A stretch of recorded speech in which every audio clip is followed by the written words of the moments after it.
તો વલસાડના Sanjan railway station પર મુસાફરો પરેશાન થયા, જેમાં રિઝર્વેશન અનોખી એક પ્રથામાંથી થવું પડે છે પસાર। લોકોએ ટિકિટ બુકિંગ માટે અનોખી પ્રથા શરૂ કરી। રિઝર્વેશન ફોર્મ પર નંબર લખી પથ્થર તળે કાઉન્ટર પર મૂકે છે। આરપીએફના અધિકારીઓ કે કર્મચારીઓ નથી રહેતા હાજર। રેલવે તંત્ર દ્વારા યોગ્ય કાર્યવાહી કરાય તેવી લોકોની માંગ।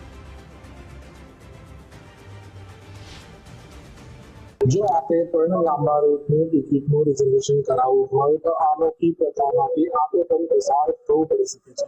આ છે વલસાડ જિલ્લાના સંજાણ રેલવે સ્ટેશનની કે જ્યાં બુકિંગ માટેની જે અનોખી પ્રથા જોવા મળી છે। રિઝર્વેશન ફોર્મ ઉપર પથ્થર મૂકી દેવામાં આવે છે અને 3-4 દિવસે નંબર આવે છે, જેને લઈને આ રીતે લોકો દ્વારા આ પ્રથાનું નિર્માણ કરવામાં આવ્યું છે। જે પ્રમાણે પથ્થરોનો સહારો લેવામાં આવી રહ્યો છે અને સાથે જે થર્ડ એસી છે, આ એક નંબર આપવામાં આવ્યો છે, ઓપનિંગ છે, એક નંબર આપવામાં આવ્યો છે।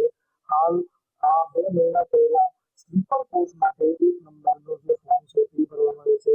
આ ફોર્મની સંખ્યા જોઈ શકો છો 1 2 3 4 5 6 7 કુલ 10 થી વધુ આ ફોર્મો અહીં રાખવામાં આવ્યા છે।